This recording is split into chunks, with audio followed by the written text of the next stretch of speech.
başlatmış olduğumuz Kur'an hediyesi kampanyasına çok yoğun rağbetiniz oldu.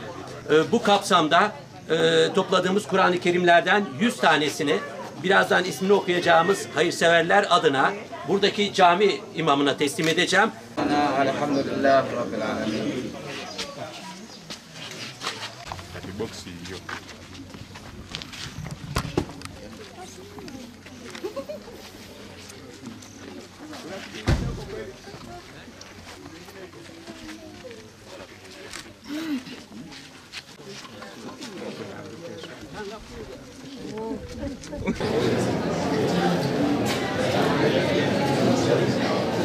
Ne var lan ben bu yemeği lan?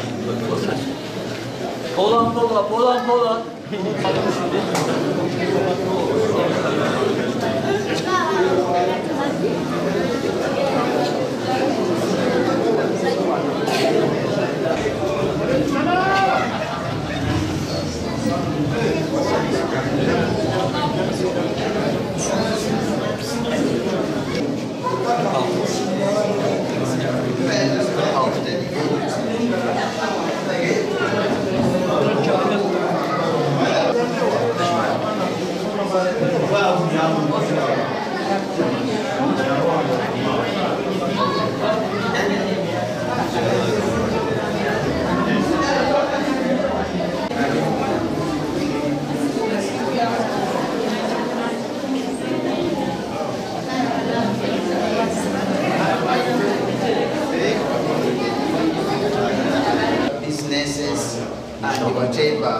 Ailenizi, çocuklarınızı, işinizi korumaya vesile olsun inşallah diyor hocamız. Allah hepinizin ailesini, çocuklarını, geçmişlerini muhafaza etsin.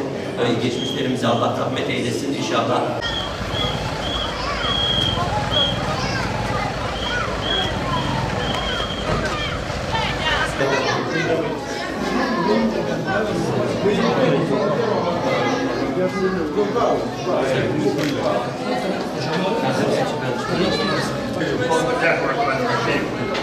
الحمد لله رب العالمين ربنا اتنا في الدنيا حسنه وفي الاخره حسنه وقنا عذاب النار اللهم انا نسالك ان ات العافيه لاخواننا تركيا الذين يخرجون الطعام في هذا الشهر رمضان المبارك نسال الله ان يديهم العفو والعافيه برحمتك يا ارحم الراحمين وصلى الله على سيدنا محمد نبي الكريم وعلى اله وصحبه وسلم والحمد لله رب العالمين.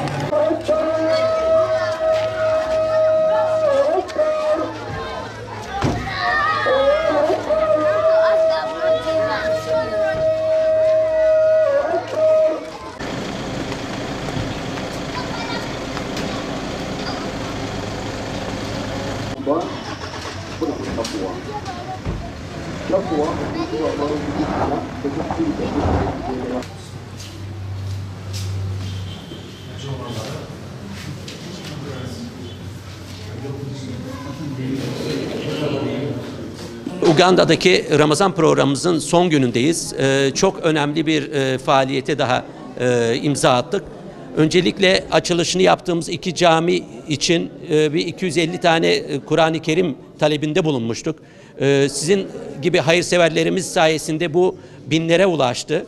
Biz de bu topladığımız Kur'an-ı Kerimleri biz de Kampala şehrinde diğer bütün camideki bütün Müslümanlara dağıtmayı uygun gördük. Şu ana kadar 1400'e yakın Kur'an-ı Kerim bağışı geldi ve bunları yaklaşık 10 tane farklı mescitte dağıttık. Allah hayırlarınızı kabul etsin. Böylece buradaki Afrikalı Müslümanların maddi ihtiyaçlarını giderme yanında da manevi ihtiyaçlarını giderme açısından çok büyük bir faaliyet yürüttüğümüzü düşünüyoruz. Ve hayırseverlerimiz de buna vesile oldular. Tekrardan onlara teşekkür ediyorum. Esselamu Aleyküm ve Rahmetullahi ve Berekatuhu.